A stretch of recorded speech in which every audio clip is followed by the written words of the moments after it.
printing money into oblivion is going to cause inflation. Everyone could have seen that coming. They knew what they were doing, and it's theft because it makes your euro or your dollar worth less, and you therefore have less purchasing power, but you're still working your 9-to-5 job. And that's where something like Bitcoin can come in as a great solution.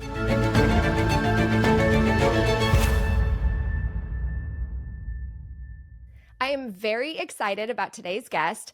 Joining me all the way from Italy is Eva Vlaardingerbroek. She's originally from the Netherlands, and she is a legal philosopher and political commentator, a fierce critic of globalism, a defender of freedom, a Bitcoiner, and she's a new mom. Congratulations, Eva. Welcome to the show. Thank you for joining me.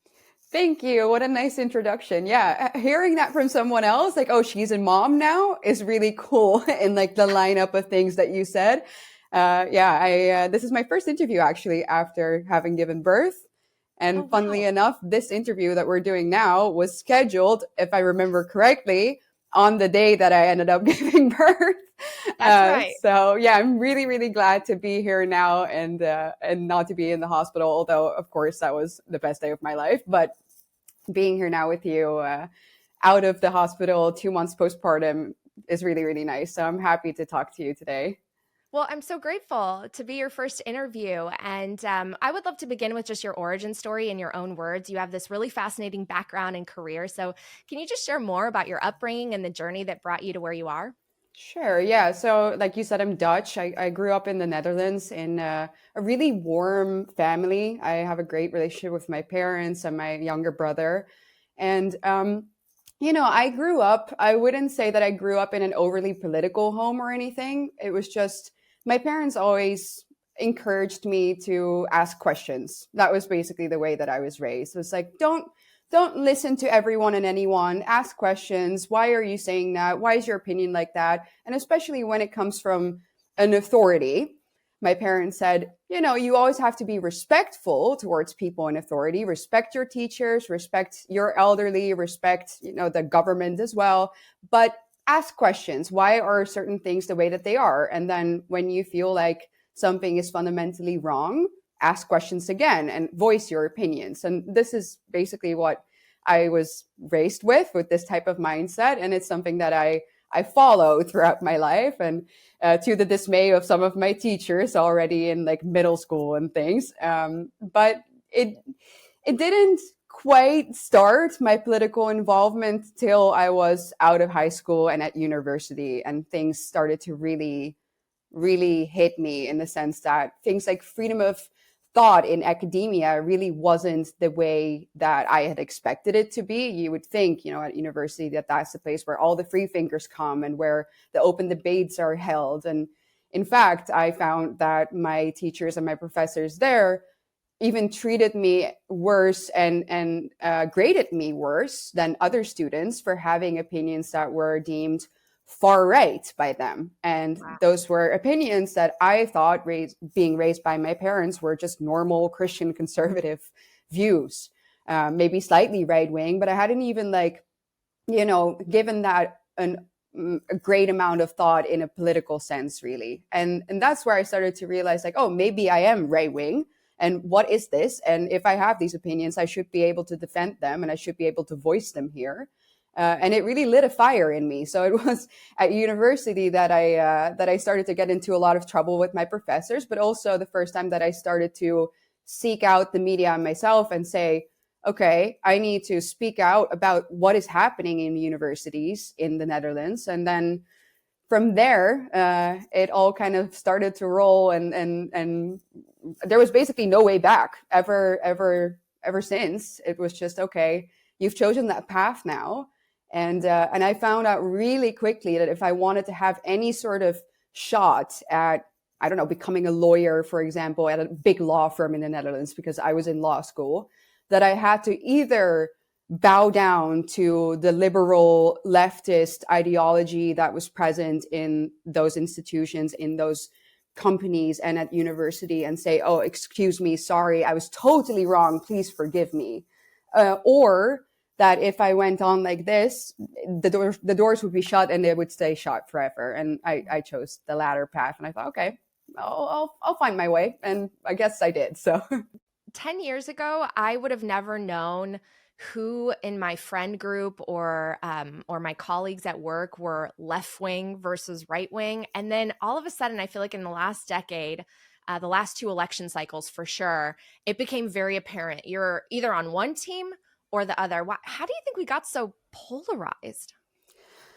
This question I've been asked many times, it maybe in a bit of a less friendly way than you are asking it me now, I have to say. People would ask me like, why are you so polarized? You know, they would ask me that, like, why are you so extreme? Why are you so radical? And I thought, like, am I radical, or is the status quo radical? Like, if the status quo is that there are, I don't know, 73 genders, you know, which was the case at university when I started out, or if the status quo is that borders are evil, then saying maybe, you know, maybe that isn't true, and maybe we should have some border protection and we shouldn't have mass migration, and maybe there are some questions to be asked about the demographic change in the Netherlands and the rest of Europe, then is that radical? Well, if they deem it that way, then yes, but I just accepted that as a matter of fact, that people would then call me radical and far right. And I, you know, like sometimes it's hard for me to even think about that now and remember vividly how intense that was, because the first time that it happened, like the first time that someone called me far right, I remember I was like really shaken by it. Like, you know, when that happened in the Dutch media, I thought that my life was over, my career, I could forget about it. Friends would alienate themselves from me. And all of those things kind of did happen, but they strengthened me because I chose to follow this path. But for many people, it wasn't that way, you know? So how did we get that far? I think that maybe the institutions radicalized. The status quo was a radical leftist, neo-Marxist agenda. That's how I view things, at least. And saying something that was considered centrist, maybe, you know, 30, 40, 50 years ago, is now considered far right. Coin Stories is brought to you by Genius Group, a Bitcoin treasury company listed on NYSE American, ticker GNS. Genius is on its way to hodling 1,000 Bitcoin in its treasury while educating the world on a Bitcoin-first future. Genius is also launching the Bitcoin Academy with courses from the likes of Saifedean Ammous, author of the Bitcoin Standard. Join the launch waitlist via the QR code on the screen or the link in my show notes and receive the weekly Bitcoin Treasury newsletter, plus a chance to win a whale pass to Bitcoin 2025 in Vegas this May. Genius Group. Genius isn't measured in IQ, it's measured in Bitcoin. Well, what I find really ironic is that the progressives are supposed to celebrate free speech, but when they're presented with views that are counter to what their narrative is, it's like they do want to shame you sometimes. Not everyone, but it feels like there's a shame factor. Like you can't even express these views, which is so core to just our human rights, to be able to express ourselves, to give voice to our own opinions, and to have a productive debate. And it seems like that can't happen anymore, especially on the continent you live on. Yeah, and it's not just in terms of personal interactions anymore here in Europe, but we're talking legal consequences, right? So Right. here, if you say something that goes against the narrative, or if you say something that the government doesn't like in the Netherlands, you can go to jail for that. In Germany, recently, we've been seeing reports. I don't know if you saw the 60 Minutes interview. Right. You can be sent to jail for offending a government official, you know, by saying like, I don't agree with you. Yeah. This is our reality. Like I'm smiling and I'm laughing whilst I'm saying it, but it's not funny, of course. Like living in a country where you constantly have to think, okay, what I'm about to say here, is that gonna end up in me having to open the door and facing a police officer, is not a great feeling. And that's in fact our reality, and something that is happening more and more so nowadays, which you would have expected maybe had gone down with the right-wing growth in Europe, because we've seen right-wing governments being formed. We've seen people change and vote for change. But in fact, if you look at the UK, if you look at Germany, if you look at the Netherlands, most countries now, you see more and more cases of people being prosecuted and jailed for having the wrong opinion than you did maybe 10 years ago. So that's a very odd thing that we're witnessing here. Yeah, and we have to fight against it, right? There are threats to our freedom of speech, to property rights, the threat to financial freedom and freedom to transact. And so I first saw you in the media during the Dutch farmer protests, but I got really excited when I saw you post about the documentary God Bless Bitcoin. And I think I heard that you got interested in Bitcoin after European governments essentially stepped in to try to ban cash payments over a certain amount. And so you said Bitcoin is the solution to some of the problems you see in the current financial system. So I would just love to get your thoughts on that. Absolutely. Yeah. I mean, I learned about Bitcoin. I think the first time that I learned about it was during the Canadian trucker protest. And I thought, oh, that's interesting, but I didn't know too much about it. In fact, I had been talking a lot about being worried about the introduction of CBDCs. But for some reason, I hadn't really delved into Bitcoin or had been introduced to it yet. So I was against sort of the opposite of Bitcoin, but I didn't yet know about Bitcoin. And so with those truckers protest in Canada, and then with the Dutch farmers, it became something really apparent to me, like, okay, if the government comes after these people and says, like, we're going to freeze your bank accounts, then we need something else. Well, okay, maybe cash money, maybe we can give cash to people that we support. It's not very easy, but maybe we can find a way. And then the government said, hey, no, you know what? We're going to ban cash transactions over 3,000 euros in the Netherlands. And that's actually something that is still right now going on. That is going to happen, even though we have a new supposedly right-wing government. It's something that they're going to go through with because it's based on a European regulation. And the people in Brussels are even more insane than the ones that are behind the scenes leading our country. So we're really being attacked from all angles here, financially speaking. And when I saw the documentary that you so greatly hosted, I thought, this is really, really cool. Like, this is such a well-produced documentary. It's so clear what Bitcoin is. And for someone like me, who's like, I know nothing about anything regarding technology, I go blank the instant that someone tries to explain something to me about digital technology. I'm like, okay, I don't get this. I'm somebody who likes to learn languages, but anything math, anything technological, I'm like, oh, this is not my field. But I could understand what the things were about that you were explaining, and what the experts in the documentary were saying. And I thought, okay, this is something that if I understand it, and if Bitcoin can be such an important tool to preserve freedom in an environment in which the government, the financial institutions, the judicial systems are cracking down on our freedoms so much and so fast, then this is something really worth exploring. And that's kind of what made me so interested in Bitcoin. Well, I can relate to you because at first when I learned about Bitcoin, I was a little resistant to it because it seemed very technical and I'm not a computer programmer or anything, but you're right. Anyone can understand it. What's interesting is the United States seems to be coming around on the idea of Bitcoin. Trump has talked about a strategic Bitcoin reserve, whereas Europe seems to be going in the opposite direction, very, very hostile, similar to our last administration. How do you see this moving forward? What do you forecast?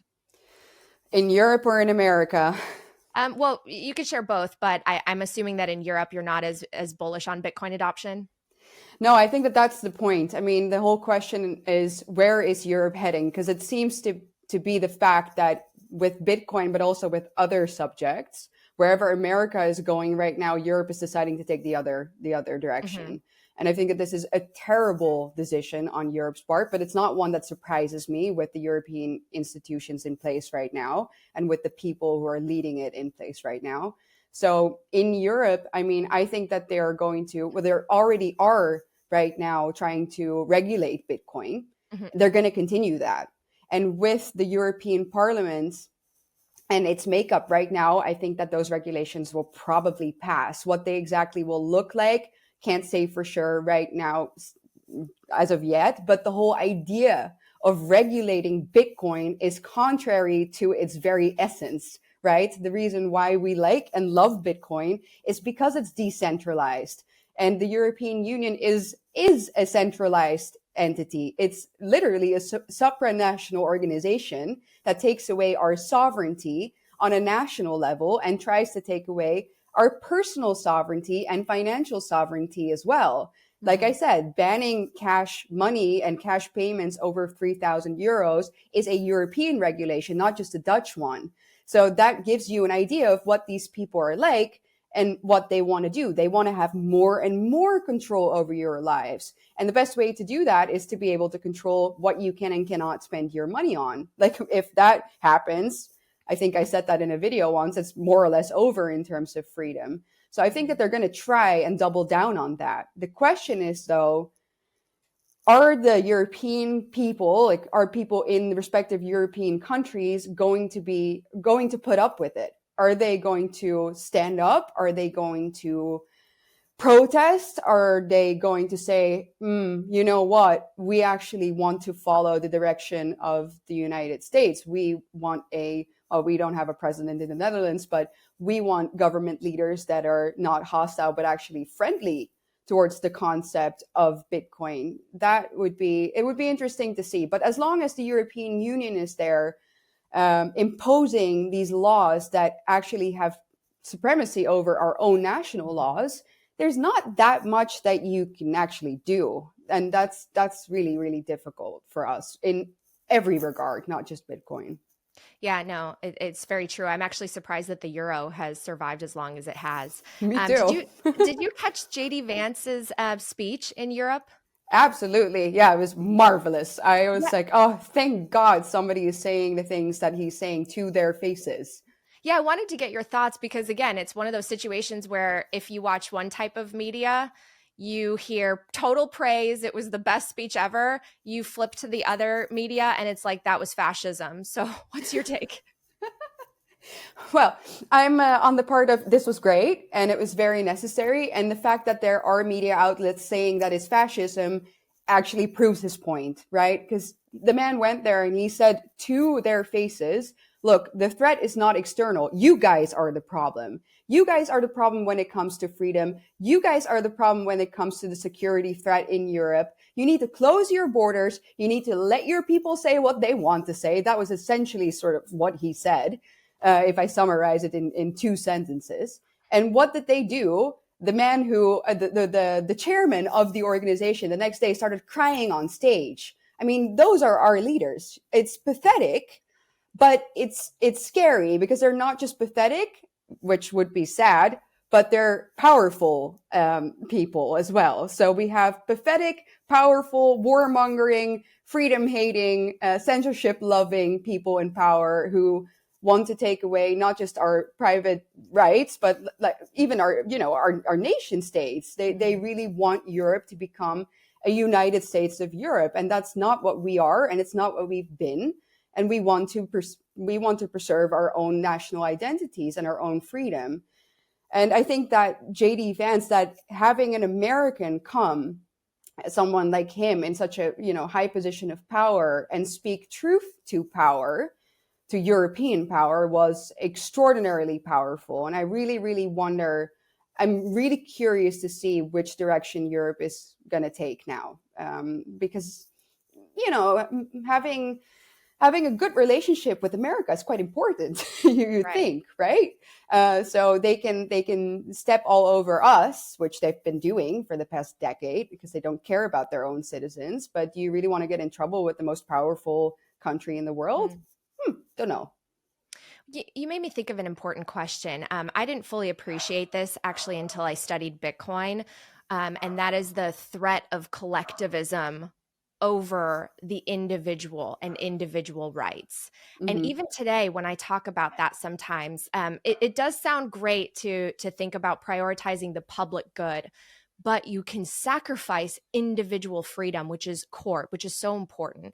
Can you talk a little bit about that? Because sometimes I think that we are more in line and maybe people are more in the middle and agree on things, but everything gets gets pulled out to the extremes where people don't even understand their own beliefs anymore. And they're actually voting in policies and people who are going to harm their freedoms, thinking that it's for the public good, for everyone to just thrive and survive and get help. Can you break down your thoughts on collectivism versus the individual? Yeah, absolutely. I think that the most horrible things that we've seen in history and that we are witnessing now are done under false pretenses and under nice pretexts as well. Mm-hmm. So people saying, "Oh, this is for the greater good," Yes. this is for, let's say another thing, for public health. This is for Mm-hmm. the climate. This is for, and all they use all of Yes. these really big concepts, and they say, you little person, you need to give up all of your rights Yes. in order to save public Mm-hmm. health. During COVID, we saw this. You need to give up, citizen, your cash money, because then we can attack money launderers, right? Because Right. everyone wants that. It's something that we see all the time. So using pretty words in order to crack down on individuals' rights is it's a very good means to an end, because it makes people feel guilty, and it makes people feel like Yeah. they're bad people if they don't Mm-hmm. do that, if they don't listen to those types of manipulative tactics. And the most important thing that we can do is call them out, and say, no, this type of collectivism is actually really, really dangerous. And that doesn't mean that people can't come together and do great Yeah. things in groups, but maybe that shouldn't be enshrined by law and shouldn't have as a consequence, if you don't follow it, that you are going to be put in jail. Like if Right. you're going to be forced to do something in the name of the greater good and otherwise we lock you up, is that really in the name of the greater good, or is that in the name of your agenda that you're pushing down our throats, which actually has nothing to do with democracy and freedom? I think it's the latter. So I personally, I'm not against the idea of cooperating. I'm not, also in Europe, I'm not against the idea of having European countries say, let's work together, even with maybe some sort of economic system. Maybe we can do trade together and build these types of treaties with all the European countries. Totally fine. Like, be my Yeah. guest, but have it be on a voluntary basis. Right. And don't have it enshrined in laws with the penalty of jail if Right. people don't follow. I think that would be a very fair thing to ask, and it's not exactly the case right now. This episode is brought to you by Casa, the leader in Bitcoin self-custody solutions, helping people like me secure their wealth with simple, powerful multi-key vaults. And now Casa is here to help businesses and governments do the same. Introducing Casa Business, a secure, easy-to-use 3-key vault designed specifically for small businesses with team signing capabilities and a web dashboard. Regardless of the size of your business, start your Bitcoin treasury the secure way. Take control and protect your assets. Get 10% off your Casa plan at casa.io/Natalie. Next up, Speed, the fastest growing Lightning wallet in the world and my preferred way to send and receive sats. You can use Speed to buy Bitcoin, swap with stablecoins like Tether, and snag gift cards to earn rewards, all in seconds. Download Speed via the QR code or the link in my show notes. Use code COINSTORIES10 for 5,000 free sats. And finally, are you ready to take control of your wealth, your Bitcoin, and your online privacy? The Bitcoin way is here to empower you. Learn to take full self-custody and eliminate all counterparty risk. Learn how to set up and run your own node, and upgrade your cybersecurity and build a fortress of privacy around your online activities and your Bitcoin. The Bitcoin way specializes in personalized one-on-one training. Schedule your free consultation at thebitcoinway.com/Natalie. All right, back to the show. Right. We need to remove the coercion. And I think we would get a lot more of the greater good if we prioritized individual rights. Well, in God Bless Bitcoin, I shared something personal, which was that because of inflation and the destruction of our purchasing power, and how, every woman today, the narrative is we got to be the boss queen rather than the wife and the mom.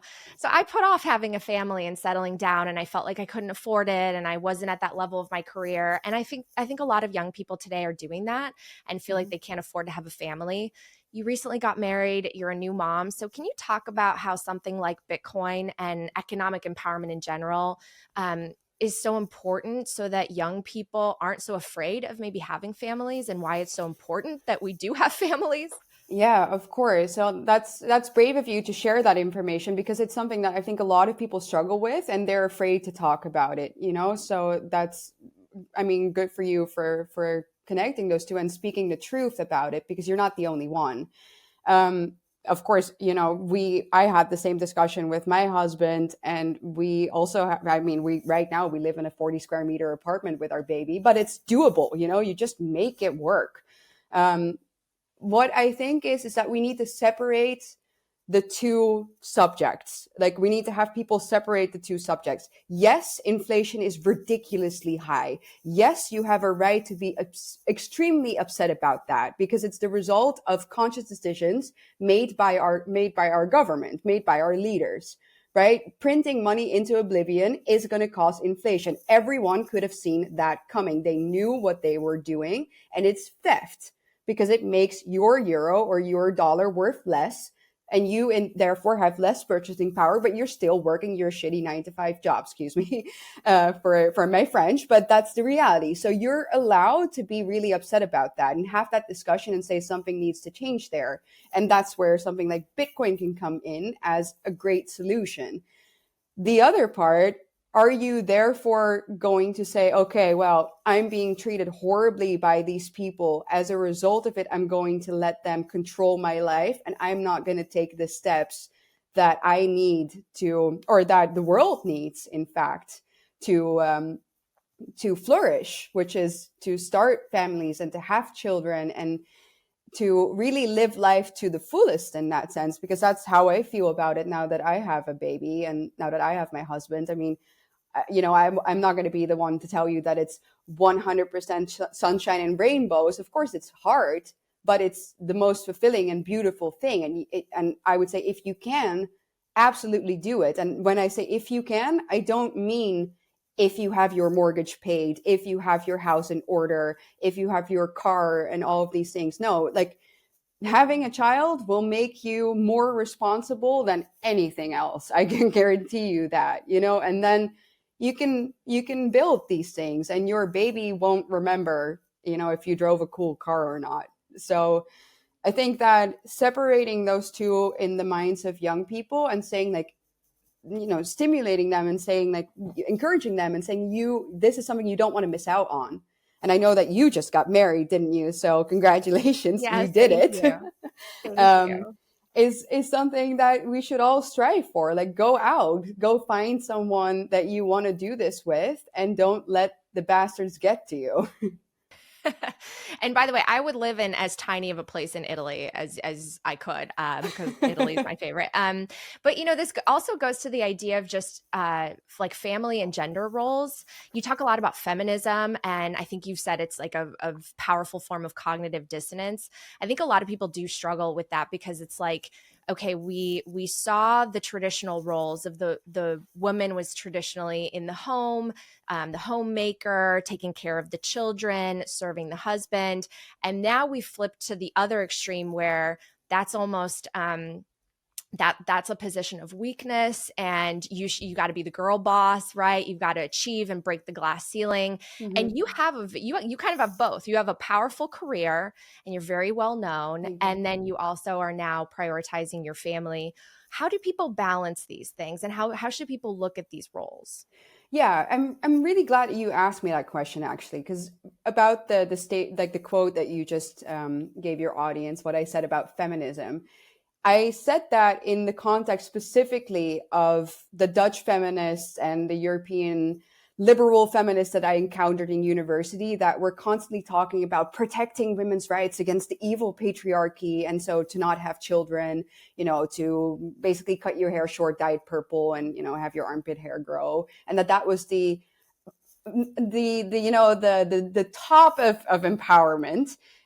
But they would say nothing about the threat that mass migration poses to women in Europe. And I said, that's like a crazy form of cognitive dissonance and something that should be called out. So I wanted to address specifically that was, you know, something that I said about their hypocrisy in that regard.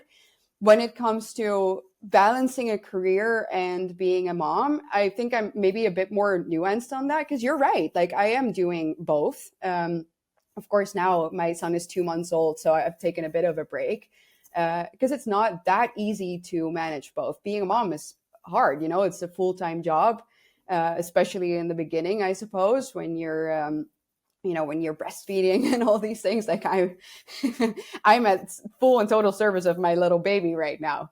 And it is something that is, I suppose, difficult. And saying that that is reality is probably better than saying, oh, it's the worst thing in the world and you shouldn't do it because it's going to ruin your career. I don't think that that's true. I don't think that that's right.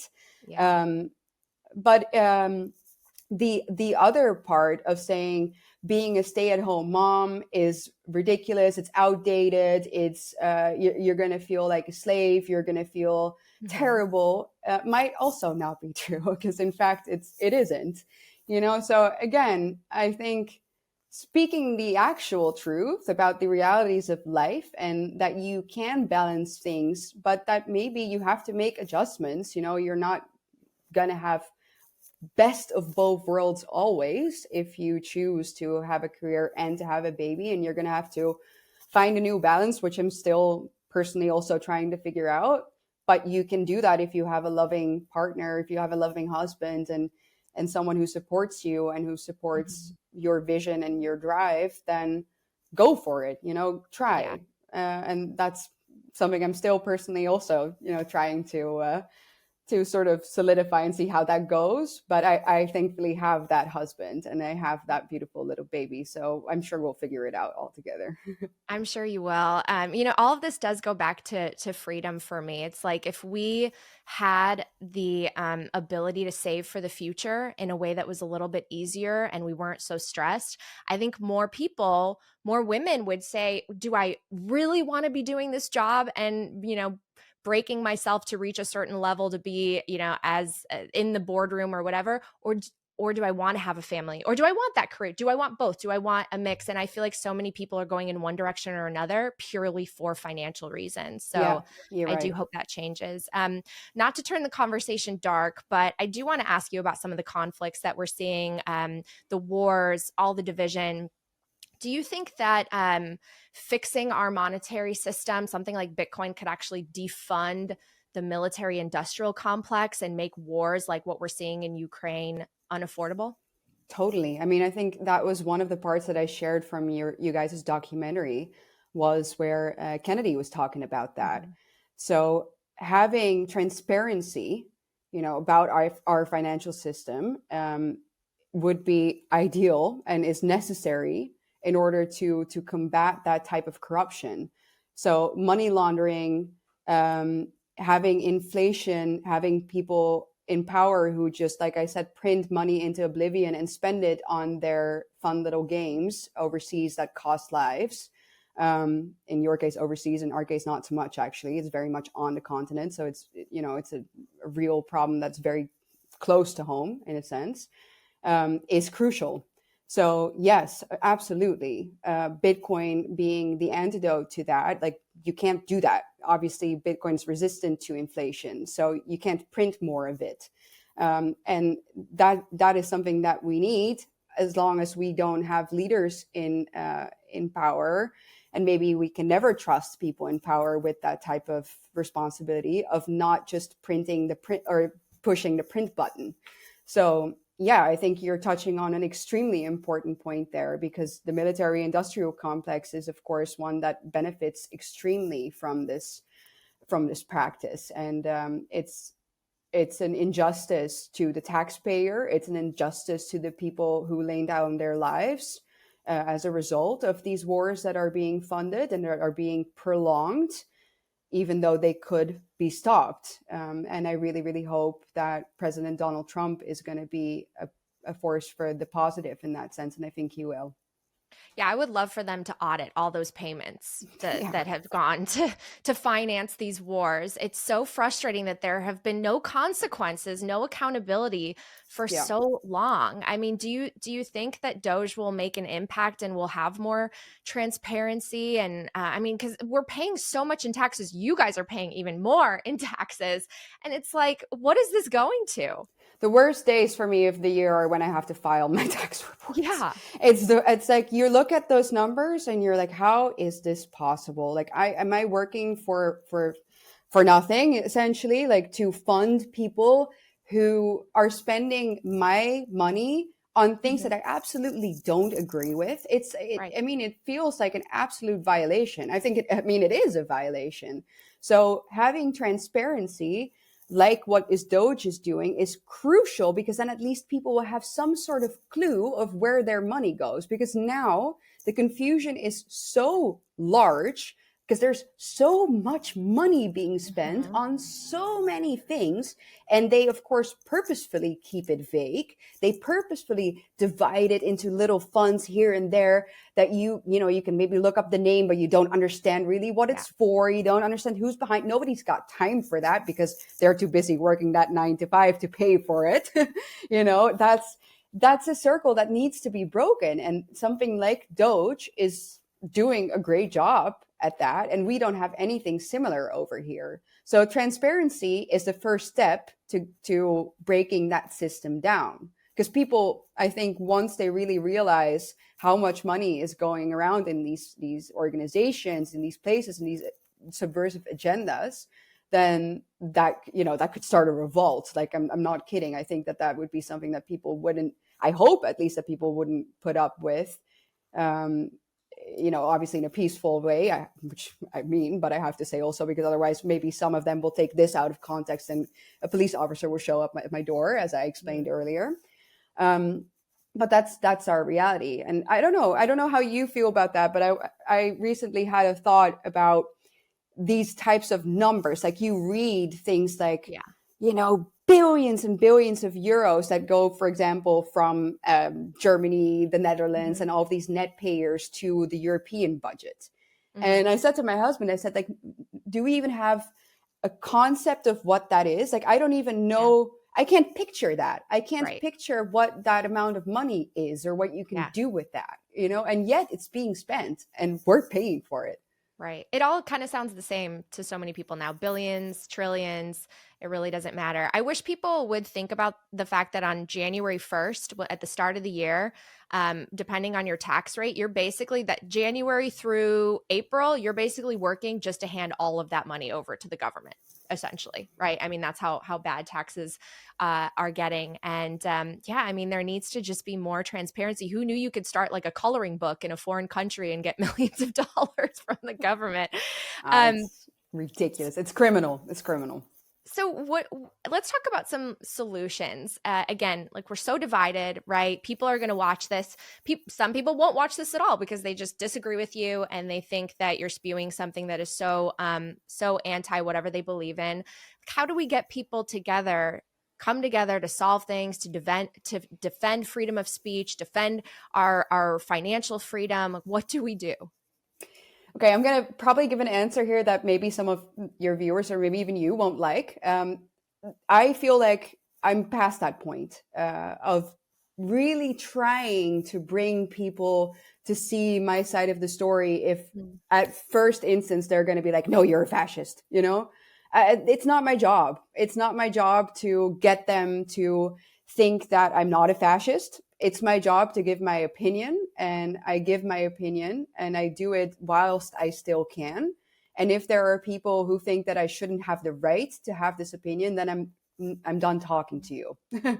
That's my approach right now. I'm done trying to find middle ground with people who think that I shouldn't have the right to express my opinion, because they're not trying to find middle ground with me. And so that might be a polarizing answer, but it's the truth for me. Maybe there are other people on the political spectrum who are more centrist and who are more in the middle, and they can try and do that, but it's not my role, if you know what I Mhm. mean. Well, I think it takes a lot of confidence to be so strong in your values. How did you get from a point where you mentioned earlier that when you were first called right wing that you were so scared that you were going to not have any more opportunities anymore, your career was dead, to being able to say, I don't care anymore. You're going to hear my opinion. If you don't like it, I don't care. I'm going to keep moving forward. Blood, sweat, and tears. No, but, I mean, kind of seriously, it's been a few years now that I've been doing this, or that I've been on that path. Like, we just looked back at my university experience, which is funny that I even thought about that. Like, why did I start telling you about particularly that period? But maybe it's because that's the part that I don't really discuss that much, and people just see me. I think a lot of Americans who follow me, they started seeing me on Tucker Carlson, and I was just suddenly there. But there was a huge build up to that here over on the continent when I was still doing Dutch politics, when I was still talking about only Dutch affairs, writing in Dutch, doing commentary in Dutch. And the backlash that I faced there, and the hurdles that I had to overcome, and the difficulties were really intense at such a young age. When I was in university at 21, 22, when this all started, going down, it was tough. And I think that I've just, at a certain point, like I said, I decided, okay, there's no way back.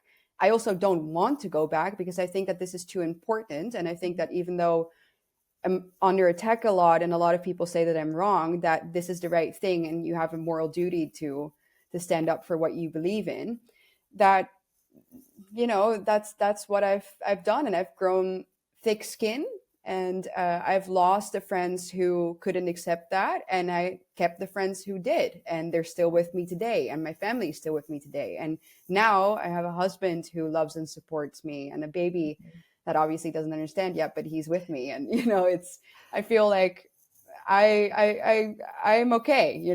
I'm really, really okay, even if hundreds of thousands of people think that I'm a terrible fascist. So well, there's a really powerful lesson in all of that, and I appreciate you sharing that. Before we wrap up, I did want to just get an update from you on the Dutch farmer protests, the move for those land buyouts. Where are we at right now? And maybe you can just kind of summarize what happened for people that are not as familiar, maybe in my United States audience.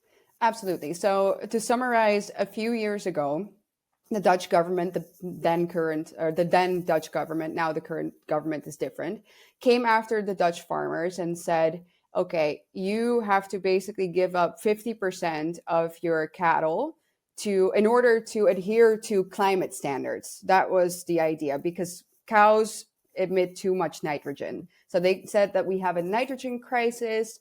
And first it was 50%, then it was 30% of the cattle.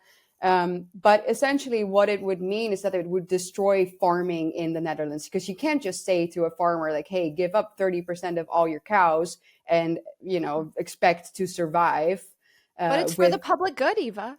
Oh, yes, absolutely. No, it's so important, because we have to save the planet, huh? And the Netherlands, that little tiny piece of land, is going to do it by killing all its cows. And so that was the narrative. And the Dutch farmers they're super hardworking people who've been battling with these types of regulations for much longer than just a few years. But this was like the straw that broke the camel's back. Let's just put it that way. And so we started seeing these massive protests, which was something that grew into maybe a bigger societal phenomenon than just farmers' protests, because it embodied the type of frustration that we were all feeling. A government that was cracking down on our rights, that was coming after innocent people. And if there is a group in society that you could consider innocent, it's farmers. They're the most hardworking people in our countries. They wake up at most ridiculous hours in the morning, go to bed at the most ridiculous hours at night, because they're providing your food. And the government comes after them. It was something that shocked us. And so the farmers protested, and they got a lot of support. We now, as a result, partly because of the farmers, have a new government. But I'm very sad, again, but this ties into the things that I've said earlier about the European Union and about the problems that we have with our judicial systems and just the general complexities of our democracies here in Europe. We are still fighting the same battle. So this government has expressed a wish to end the nitrogen madness, but then now the courts are still involved, and they're saying, no, actually, this is your own law. You have to follow it. And even if we were to drop the law, I'm sure that then another organization would go and say, but you're still part of the Paris Accord, or you're still part of the European Union, and there's this European regulation that binds you to the obligation to lower the nitrogen emissions. So you see what I'm saying? There's always another tool that these freedom haters can use to attack farmers or us. And that's why I'm such an staunch believer of not just reforming the EU, because I think that that's practically impossible, but really saying we need to exit that monstrous organization and take back full and total control over our own sovereignty. Otherwise, you're always being held hostage. And that's still to this day the case for our farmers, sadly. Right. And it's a slippery slope because freedom is actually really fragile. And once you give up a little bit, you'll never get it back. Well, this has been such a great honor. By the way, you're in a magazine, Evie Magazine, for those listening, not watching, just this beautiful article and Q&A with your photos from your wedding. So I hope people check that out. It was a great Q&A. I really enjoyed it. Any final thoughts, Eva? It's been really great talking to you. I hope you return to the show. Thank you. Final thoughts. Well, I know that your audience, the Bitcoin community, I love you guys. I think that you are people who think ahead, and that's something that I really appreciate. I see a lot of people also in my field who are doomers, as we say, and it's easy, I suppose, to fall into that trap and to say, oh, I don't see a way out of this. Like, it's too complicated. It's too difficult. The machine is too big, because it is really, really big. But I genuinely feel very hopeful when I see individuals and a community come together and say, no, we can do something about this. And here's an alternative. And even though it might not be, completely in place just quite yet for everyone, it's a really, really good start. So that's something that I really appreciate. So keep up the great work, guys. Yeah, here to Bitcoin. We have a lot of fans and followers of you in the Bitcoin community. So if you make it out to Bitcoin Nashville in May, you have to come to the Women of Bitcoin brunch. I'll host you. But thank you so much. I know things are crazy and you've got a new family. So thanks for taking the time. I will link all of your work in the show description. So please check out Eva's work and follow her on X. Thanks so much, Eva. Thank you. Thank you so much, Natalie. Thank you so much for checking out this episode of Coin Stories. Make sure you're subscribed to the show so you don't miss any new episodes. If you can, turn on those notifications and leave us a positive review. It really helps the show grow organically with new listeners. We have a free weekly newsletter. You can sign up at thenewsblock.substack.com. And remember, this show is for educational and entertainment purposes only. Nothing should constitute as official investment advice, and you should always do your own research. I'm always open to feedback and guest suggestions, so please feel free to reach out at info@talkingbitcoin.com. I'll see you next time.